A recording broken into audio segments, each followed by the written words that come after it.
오늘은 말씀을 전하면서 예전에 드렸던 질문을 다시 한번 드려보도록 하겠습니다. 술과 담배가 구원과 관련이 있습니까? 없습니다. 그러면 예배만 드리면 다 된 겁니까? 그렇지 않습니다. 그럼 구원은 어떻게 이루어지는 겁니까? 항상 기도, 은혜로. 말씀. 은혜로. 오늘 우리가 말씀에서 읽었잖아요. 은혜로. 하나님의 선물이라. 우리가 한 건 아무것도 없어요. 그런데 사람들 중에 오해하는 부분들이 좀 있습니다. 내가 무엇을 해서 구원받았다고 하거나 내가 무언가를 하면 구원을 받을 거라고 하는 그런 빌면 복을 준다는, 복을 받는다고 하는 기복신앙에 바탕한 잘못된 생각을 하는 분들이 간혹 계시는데요. 하나님께서는 철저하게 그 모든 것들을 배제시키시고 구원은 오직 하나님께만 속한다는 것을 증명이라도 하듯이 나타내셨습니다. 어디에요? 말씀 속에 우리의 삶 안에. 그럼 그러한 하나님의 섬세하신 인도하심과 은혜를 나의 삶 속에서 늘 경험하고 느끼고 알면서 살고 있는지 우리는 좀 생각을 해봐야 할 것입니다. 어떤 분들은 이렇게 이야기하는 분들이 계세요. 예수 믿고 복 받아서 하는 일마다 잘 되고 또 우리 자녀들이 잘 되고 좋은 대학 가고 뭐 좋은 직장 가고 가정이 화목하고 건강하고 뭐 예수 믿고 복 받아서라고 이렇게 이야기하는 분들이 간혹 계십니다. 그런데요, 그러한 말을 할 때 예수 믿고 복 받았다라고 이야기하기보다는 하나님의 은혜라고 그런 말을 좀 사용하면 어떨까요? 어떤 분들은 겸손히 이야기한다고 그렇게 이야기하는 분들이 계세요. 예수 믿고 복 받아서 뭐 이렇게. 그런데 이 내가 받은 복이라고 하는 이 은혜는 자랑할 것도 아니고요. 또 꼭꼭 숨길 것도 아닙니다. 그저 나의 삶에서 그 은혜가, 내가 받은 그 은혜가 흘러가도록 하면 되는 거예요. 뭐 100번 양보해서 좋습니다. 예수 믿고 복 받아서 사업이 잘 됐다라고 하시는 분들 계시지요.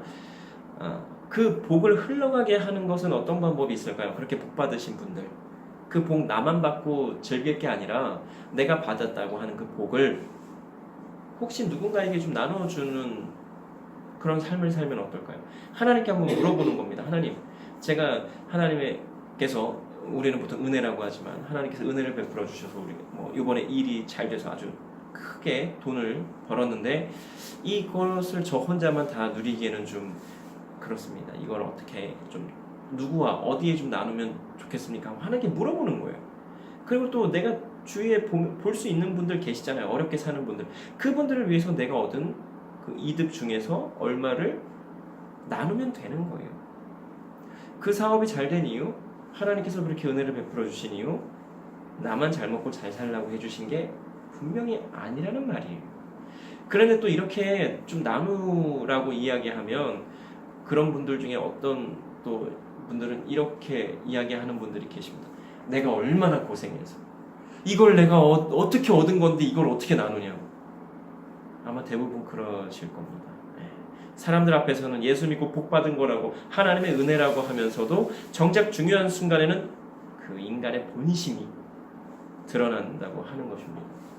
내가 한 거라고 하는 나 중심적인 사고, 이것은 뭐 나쁘다고 하기보다는 조금 덜 성숙한 사람이라고 말할 수 있겠죠. 우리 어린아이들 어때요? 다 나 중심적인 사고를 해요. 그런데 점점 성장하면서는 어떻게 돼요? 이 사고가 나 중심적인 사고에서 타인을 배려하는 이타적인 삶을 사는 성숙한 사람들은 점점 성숙해가면서 나만 생각하는 게 아니라 나와 함께하는 사람들까지도 생각하는 그런 이타적인 삶을 사는 사람으로 이제 변화가 되지요. 성숙한 사람은, 성숙한 그리스도인은 하나님의 은혜가 어떤 것인지 알기 때문에 혼자서만 그 은혜를 누리려고 하지 않습니다. 함께 나눌 수 있는 방법을 고민하고 기도하면서 그것을 실제로 실행으로, 행동으로 옮기곤 합니다. 그런 분들이 우리 주위에 적지 않게, 우리가 잘 몰라서 그렇지 적지 않다라고 하는 거 우리가 좀 알아야겠습니다.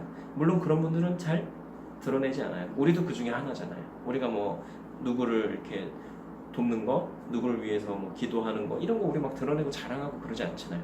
하나님만 아시면 되는 거예요. 자, 예수 믿고 복 받았다고 하는 분들 중에 여전히 나 중심적인 사고에 사로잡혀 있다면 죄송한 말씀이지만 예수님 잘못 믿고 있는 거고 잘못 알고 있는 겁니다. 우리 기독교에 대해서. 우리 예수님 어떤 분이셨어요? 철저하게 이타적인 분이셨어요. 자기 자신을 위해서 살기보다는 예수님과 함께하는 사람들을 위해서 사신 분이시고 가장 중요한 것인데요. 하나님의 뜻하심과 계획하신 대로 사셨다라고 하는 것입니다. 그렇잖아요. 예수님이 예수님 마음대로 사셨나요? 아니죠. 하나님께서 하라고 하신 그대로 철저하게 정말 그 땀방울이 핏방울이 될 정도로 간절히 하나님께 기도하면서까지도 하나님의 뜻대로 사신 분이 바로 예수님이라고 하는 거예요. 그리고 우리는 예수님의 제자라고 하는데 제자라고 하는 우리는 그럼 어떻게 살고 있는가? 한번 생각을 좀 해보자는 거죠. 나는 어떻습니까? 무엇에 목숨 걸고 살고 있어요? 돈, 명예, 권력, 편안함, 안락함, 즐거움, 내 유익, 외모, 옷, 예.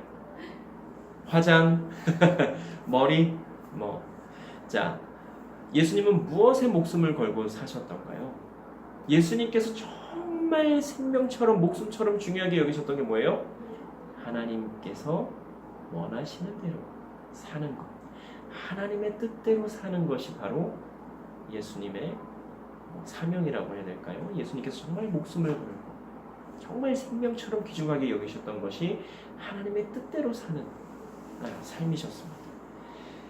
그래서 그런 예수님을 우리는 따른다고 하는 나는 그러면 어떤가? 정말로 하나님께서 원하시는 대로 살고 있는가?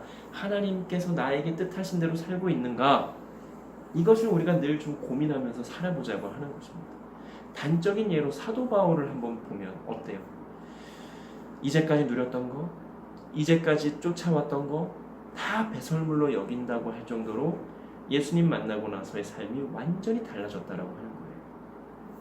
예수님 만나고 나서는 예수 믿는 사람, 잡아 죽이던 사람에서 예수 믿으시오 하고 예수님을 전하는, 복음을 전하는 사람으로 완전히 달라졌다라고 하는 거예요. 그런데 전하는 것만 그렇게 달라진 게 아니라 그의 삶이, 그러니까 그의 사고가 완전히 달라졌다라고 하는 거죠. 나 중심적인 사고에서 하나님 중심 사고로 바뀌니까 어때요?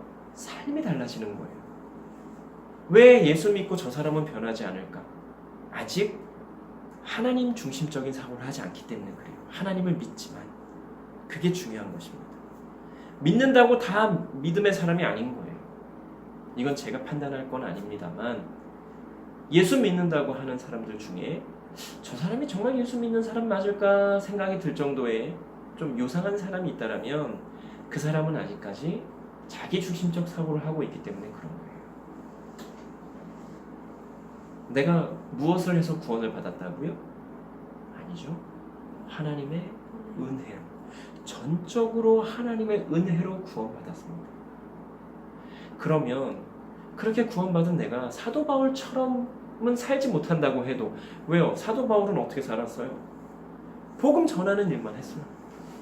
자기 자신을 위해서 산 거는 이제 없어요. 예수님 만나고 난 후에. 그는 계속해서 그 몇 번의 그 죽음을 죽기 직전까지 막 그런 일들을 경험하고 강도도 만나고 막 어렵고 험난한 그 모든 것들을 다 감내하면서 그가 한 거는 딱 하나예요. 복음을 전하는 거. 근데 우리가 다 그렇게 살 수는 없잖아요. 그러면 내가 사도 바울처럼 그렇게까지는 살지 못한다고 해도 적어도 하나님께서 나에게 원하시는 대로 살고자 몸부림은 쳐야 되지 않겠냐는 거예요. 하나님이 내가 정말 어떻게 살기를 원하시는지 그걸 내가 알고 있다면 혹은 알기 원한다면 하나님께서 나에게 원하시는 대로 살려고 내가 노력해야 되는 거예요. 몸부림 쳐야 되는 거예요. 재영아, 나는 네가 이랬으면 좋겠는데 그럼 그렇게 살려고 노력해 보는 거예요. 그것이 하나님의 은혜로 구원받고 하나님의 은혜로 사는 사람들의 삶의 자세인 것입니다. 기도 드리시겠습니다.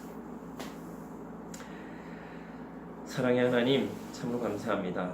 오늘도 귀한 말씀 통해서 내가 구원받는 것에 한 것은 아무것도 없음을 그저 하나님의 은혜이고 사랑이신 하나님의 그 사랑 덕분에 내가 구원받았음을 다시 한번 깨닫게 하여 주시니 참으로 감사를 드립니다. 하나님, 우리가 오해하고 착각하는 것들에서 벗어나게 하여 주시고 온전히 하나님의 사랑으로 살아갈 수 있게 도와주시옵소서. 하나님 원하시는 대로 살며 하나님 뜻하신 대로 살고자 노력하며 몸부림치는 우리가 되게 하여 주시고 우리가 누구에게 보이기 위해서가 아니라 오직 하나님께 영광이 되기 위해서 그렇게 살아가는 우리 모두가 되게 하여 주시옵소서. 모든 것 하나님께 온전히 의탁드립니다. 하나님 인도하여 주시옵소서. 감사드리며 예수님 이름으로 기도드립니다. 아멘.